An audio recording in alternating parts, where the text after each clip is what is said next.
Good morning, and welcome to the Unitarian Universalist Society of Middleboro and Music Sunday.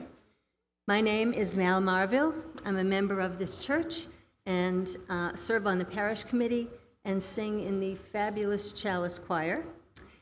If you carry the weight of the world on your shoulders or move through the day with a song in your heart, we're glad you are here, online or in person. As Unitarian Universalists, we covenant to learn from another and embrace our many differences with love, curiosity, and respect. Wherever you are on life's journey, you are welcome to the life of this beloved community. If you are visiting for the first time and would like to receive our weekly newsletter to learn more about Unitarian Universalism, please fill out a yellow visitor's card in the foyer, and we will be happy to follow up with you and add you to our mailing list.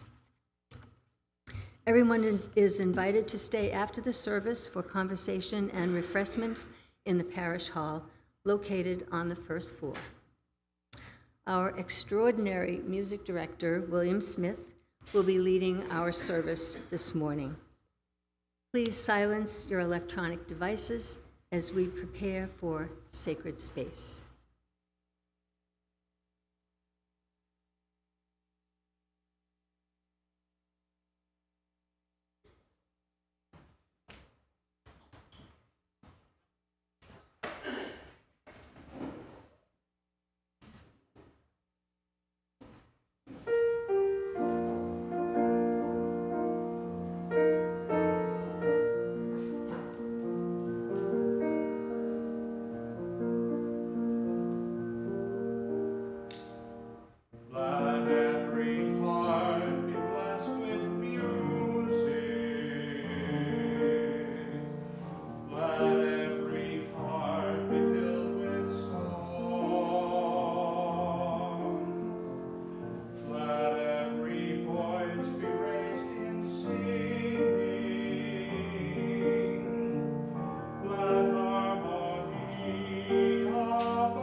What is music, and what does music express?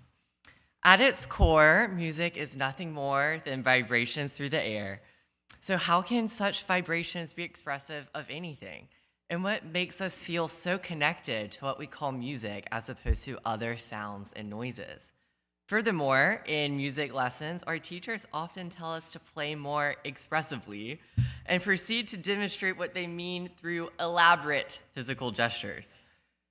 They are often not satisfied with my sound unless I too express myself through a similar elaborate physical gesture. So it's natural to ask the question, is expression in music even connected with the music itself, or is it all performance? Performers often talk about how they are able to express themselves through their instrument. However, I wonder, how is it possible to authentically express yourself through music written by another? In a similar vein, does it even make sense to ask, what does music express, when all music is composed by a human with a specific agenda? These are a lot of questions. And I hope today's service will inspire a deep personal reflection into your own life and the role music has played in it. To help us, we will hear music from many different eras and composers, including the music of Frédéric Chopin to modern-day folk music. As you listen, ask yourself, what does this music express? And now, please rise in body or in spirit to sing our opening hymn, number 346, Come Sing a Song with Me.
Please join me in reading our unison reading covenant statement found in your order of service.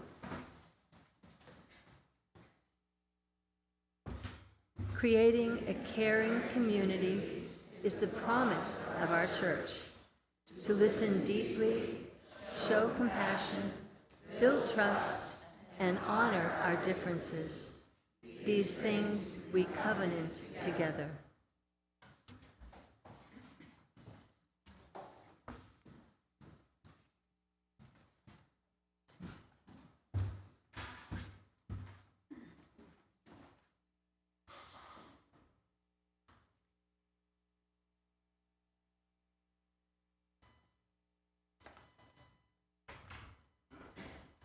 In the spirit of love, I light this chalice.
Picked up a pen instead of my wand.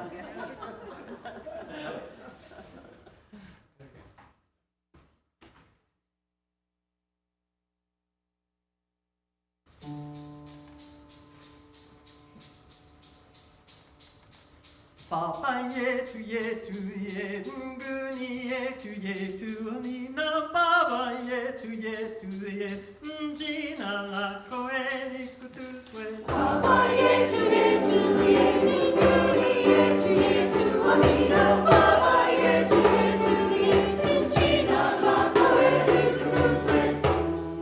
Leo chakulache tunachokila tukusamehe makosa yetu.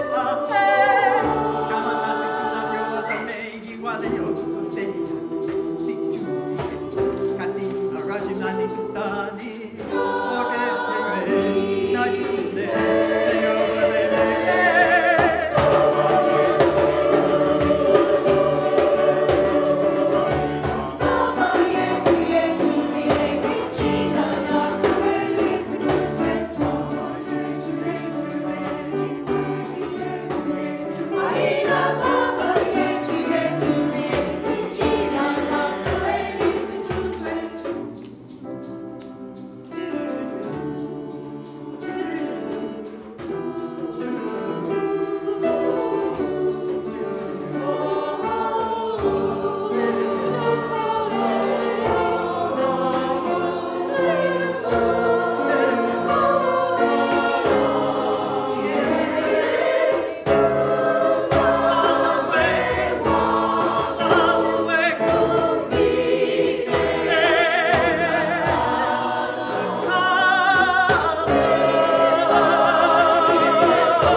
chocolate, tu nacho hatajim tu same, mako se ye, kamana si tu nacho wamane, wale tu kiseya, si tu tie, kati mama janini katini, odo we, my you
All the children are downstairs this morning, having a wonderful time.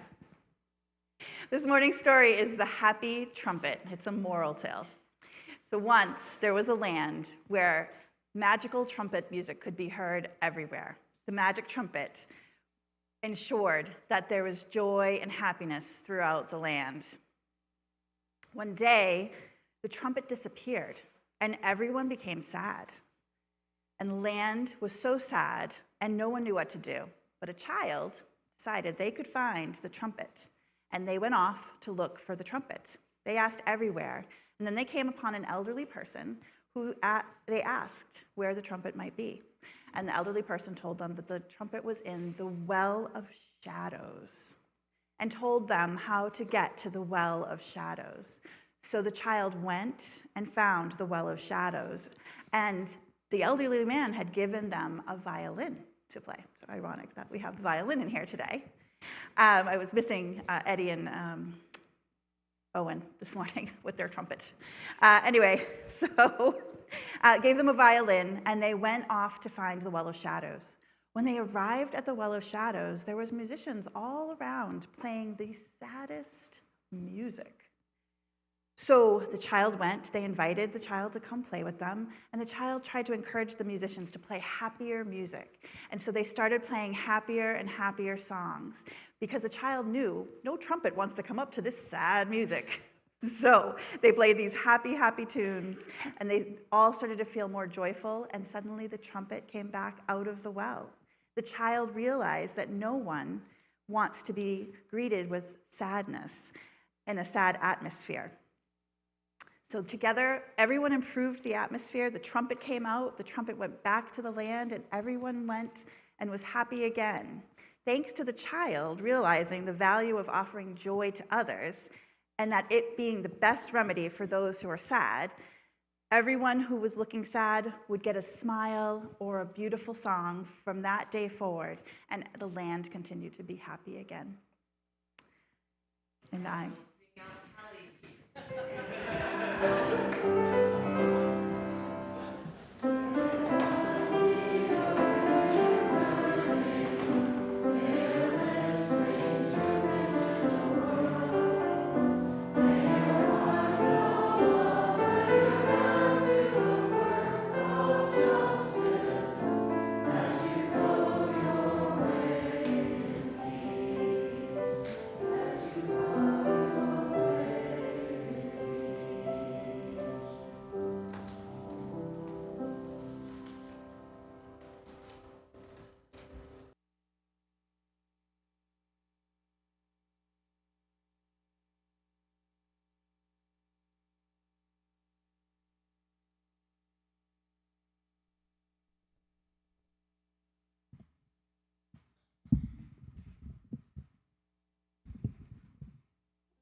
William asked for a song on the ukulele, so here's a song from our choir to William.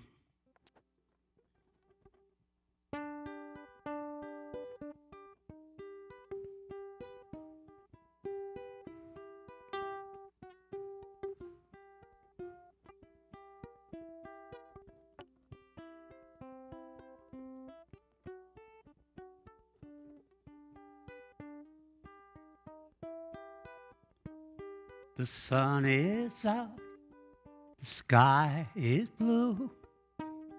There's not a cloud to spoil the view, but it's raining. It's raining in my heart. The weatherman says clear today. He doesn't know you're going away, and it's raining. It's raining in my heart. Oh, misery, misery. What's gonna become of me? I tell my blues they mustn't show, but soon these tears are bound to flow, 'cause it's raining. It's raining in my heart.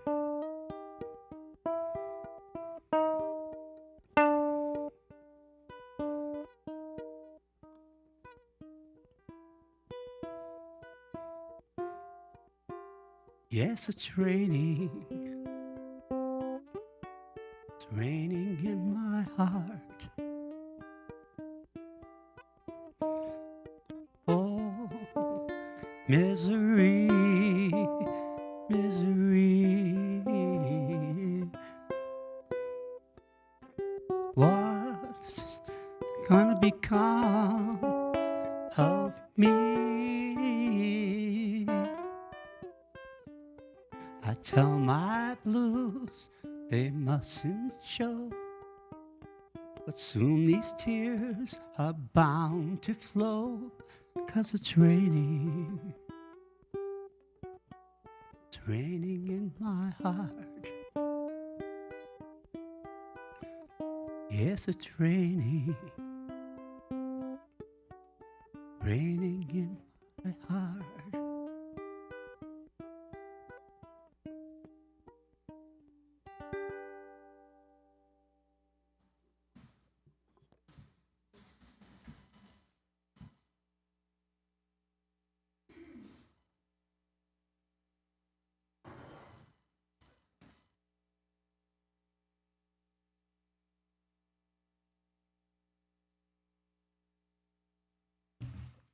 Okay. Now the moment has come where we shall answer the question, what does music express once and for all?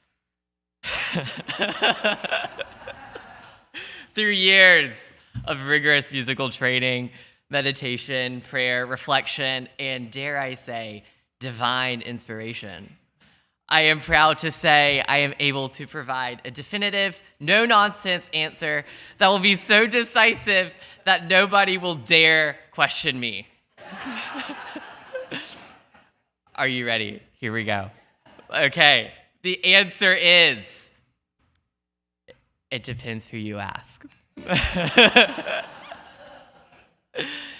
If your name is Johann Sebastian Bach, you mostly believe music is a manipulation of numbers and can only express one emotion at a time. Baroque composers were obsessed with something called counterpoint, which put very simply is the art of the treatment of dissonant and consonant intervals. An interval is simply the distance between two notes, which is no more than a number. The Baroque era was the age of rationality, reason, and scientific discovery, so it makes sense that their approach to musical composition was highly mathematical. However, their mathematical compositional process does not imply that they believed their music to be void of expression. The Baroque people had a different understanding of human emotions and the role that music had over them. They believed in something called the doctrine of the affections. An affect, is a static mindset from which all other emotions are derived. There were 6 affects: love, hate, joy, sorrow, wonder, and desire, which in turn were affected by bodily fluids known as the humors. Music was believed to possess the ability to alter these humors, but because the affects were static mindsets, most Baroque pieces target only one affect at a time. If you're familiar with like the Bach C major prelude, da, da, da, da, da, da, da, da, it's no coincidence that's the same pattern over and over and over, because he's just targeting that one singular emotion. They also adopted relatively standardized musical symbols. For example, the interval of a major third would be used to express liveliness, whereas a minor third would express mourning.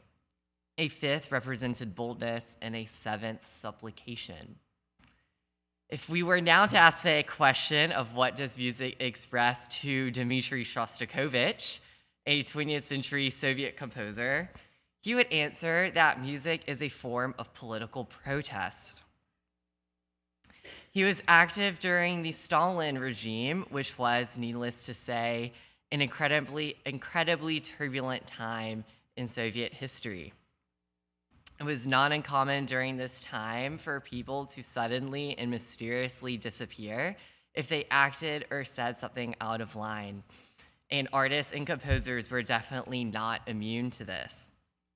In fact, artistic censorship was at its height. For your art to be deemed unacceptable by the regime could mean death for the artist. In fact, Shostakovich would often sleep in the stairwell of his apartment building, for if authorities came in the night, the rest of his family wouldn't be disturbed.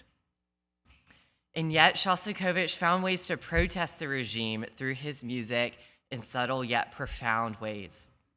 For example, his 5th symphony is about the Soviet people's spirits being broken and metaphorically beaten into submission by the government.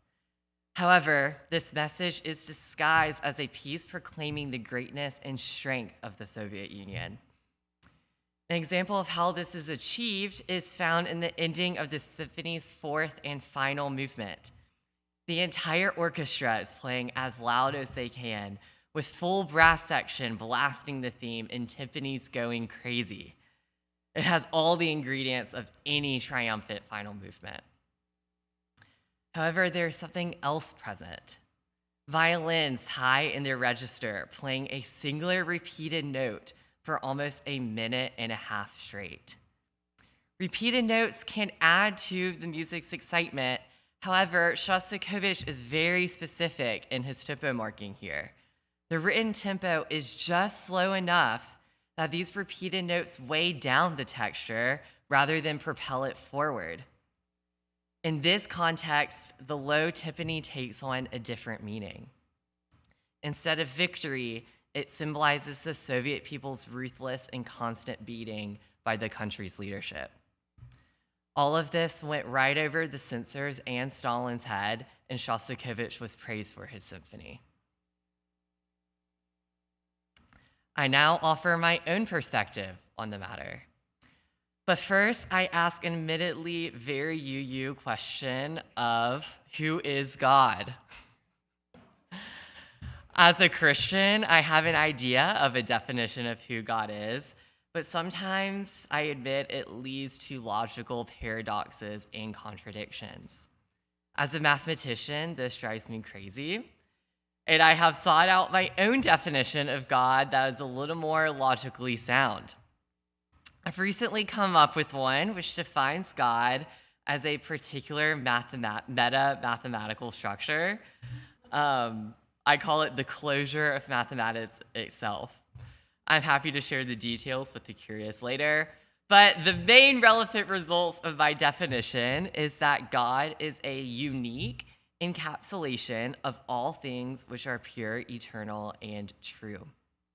I also believe mathematics is pure, eternal, and true, but because God is a unique being possessing these properties, there cannot exist two things possessing them.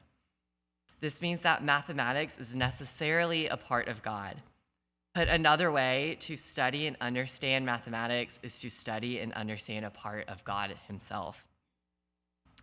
Now, as a composer, I have come to agree with the Baroque interpretation that music is a mathematical application. Then, since music is math and math is a part of God, it follows that music is an expression of God's divine self. I share this perspective with full awareness that some of you may now accuse me of secretly hiding my true identity as a UU this whole time. I now would like to close my reflection period by playing a piece of music for you all. It is the C-sharp minor scherzo written by Frédéric Chopin. A scherzo is the Italian word for joke, but you will immediately hear that this piece doesn't necessarily sound too funny. Obviously, Chopin knew what this word meant, so I ask you, why did he call this a scherzo? What do you think he is trying to express?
He is indeed extraordinary.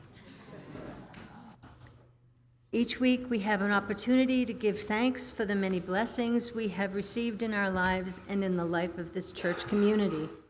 Our morning offering is a chance to give back in support of the work and outreach of our church. This week's Cash in the Plate goes to the South Shore Resource and Advocacy Center. SSRAC is committed to providing comprehensive services to victims of intimate partner and familial violence, as well as victim services and prevention for survivors and loved ones of impaired driving crashes, and to loved ones who have lost someone to homicide. It also is going to go to World Central Kitchen's mission, whose mission is to provide food relief and support to communities impacted by natural disasters, humanitarian crises, and the climate crisis. They achieve this by serving fresh, nourishing meals and partnering with local organizations and chefs to ensure that food aid is both effective and culturally sensitive. At this time, our morning offering will be given and received.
Now let's just rise once again to sing hymn number 395. Sing and Rejoice, number 395. It wouldn't be Music Sunday without a little congregational round, as they always say. So we'll split how we usually do. Back over there, you'll be group 1. Up here, you'll be group 2. Back in front of me, you'll be group 3. And in front of me, y'all will be 4. We'll sing it twice in unison. and then you'll sing it twice as a round, and then once you get to 4, you just loop it indefinitely until the Spirit says stop. So that's what we'll do. I'll pray it through once so y'all can hear the tune.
Okay. There's a reason why there exists an incredible number of musical genres and styles. All of our spirits are unique to us, and as such, any given piece of music will speak to us all differently. Although music is man-made, I think we all still have some understanding that it represents something bigger than ourselves. It is up to you to discover what that thing is in your life.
extinguish this chalice, may the warmth of its flame stay with us this week, as well as the extraordinary music.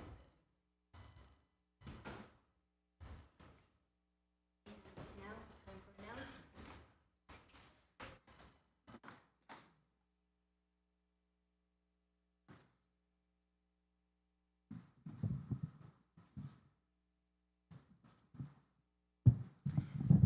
Please be sure to check your bulletin for upcoming events.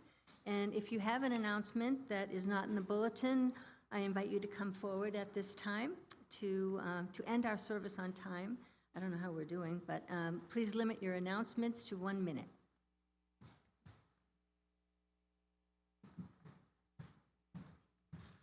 Good morning, Alan Melchior, breaking the rules as always. Just wanted to highlight that the auction is happening. We have been so busy with pledge drives and galas and other things that this is kind of coming up on us by surprise almost. But it's a chance to think of something fun that you can do that will help the church, whether it's a dinner, whether it's an item that you can put up for sale. But we're collecting donations, basically ideas for the auction until June 9th, and then from June 10th to 21st, we get to bid on things and raise money for the church. Thank you.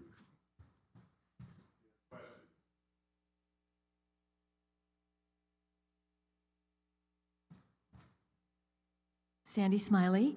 And first, I want to give a wonderful shout out to William and all the rest of you who gave us, those of us without any of that talent, like me, that just glorious gift of music today. Thank you so very much. Woo! And because this won't be in the announcements, probably going forward with a specific location, we may or may not continue the walks throughout the summer, given the weather and how hot it gets.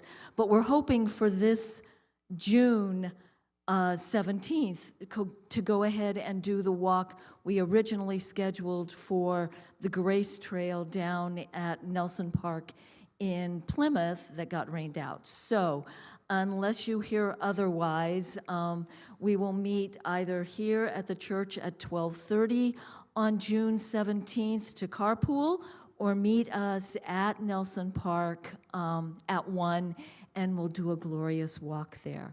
And if you're not on the mailing list, you can go ahead and email me, and I'll get you on the list for the summer. So thank you.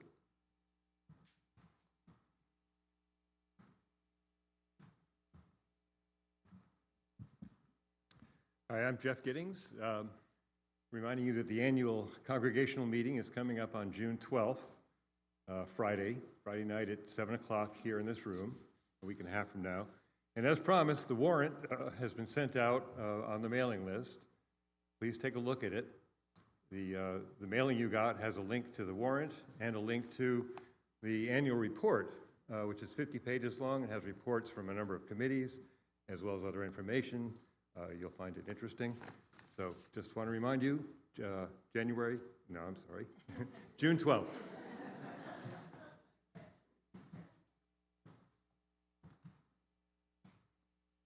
I wasn't in line, I'm sorry. But I have to tell you, since it is not in your bulletin, that this is one fabulous book to read. It's nowhere near as long as last month's. It's a nice 200 or so pages. I don't know. I couldn't remember Huckleberry Finn's Travel Down the Mississippi. I don't think I ever read it.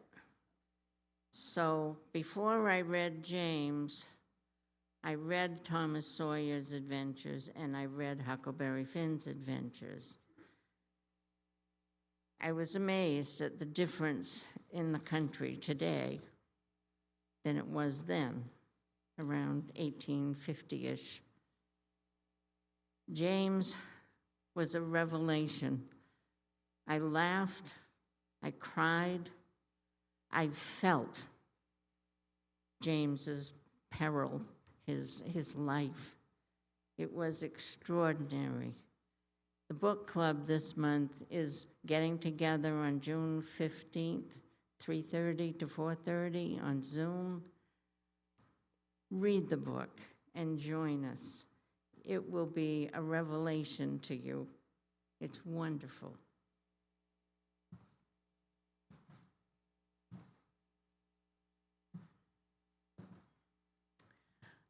I invite you to include a couple of more things that same weekend. So on the 12th, we have our annual meeting. On the 15th, we've got what sounds like a wonderful book club selection. On the 13th, Middleboro is going to be hosting a Pride Fest. And I encourage you to come and enjoy and attend. There'll be more information coming out about that probably this coming week.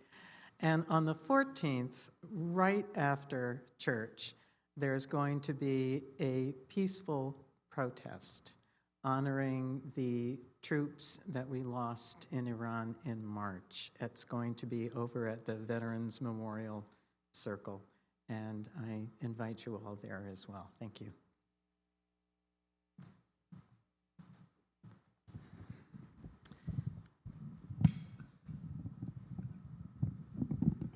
That's better. Two things. How many of you have seen the movie Remarkably Bright Creatures? Oh, you've already seen it. Well, it's too late. Come see it again. We're going to have a movie night in the parish hall because it's not just a movie, right? It's a story about life, and we all have stories about life. And so there'll be a discussion after the movie with, popcorn and comfy chairs and all that. So my question is, do you want to have the movie on a Friday night, the 19th, June 19th, or do you want it on a Saturday afternoon, June 20th? Show your hands for Friday. Show your hands for Saturday. Oh, you guys, it's a split.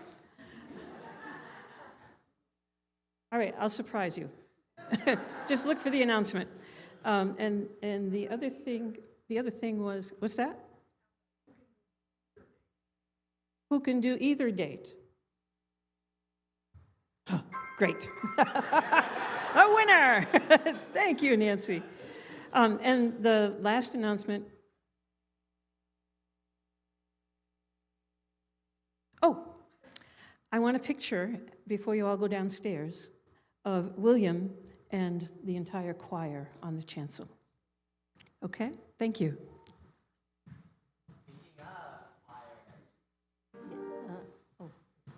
One more quick announcement. Okay, so we're looking for volunteers to be on an archive team to deal with our steeple room upstairs, and there are going to be a series of 5 webinars so that we can get up to speed on what to do, how to do it, to preserve our church's history and records. And they're basically 2 in June, 2 in July, 1 in August. They're on Thursdays from 1 to 2, and we will watch the webinars downstairs in the parish hall. So it's going to be in the UU updates on Friday. If you're interested, please email me, Mal, clerk at UU Middleboro, or Jeff, president at uumiddleboro.org. Thanks. One more offering for everyone. I promise it's worth it, so hold tight.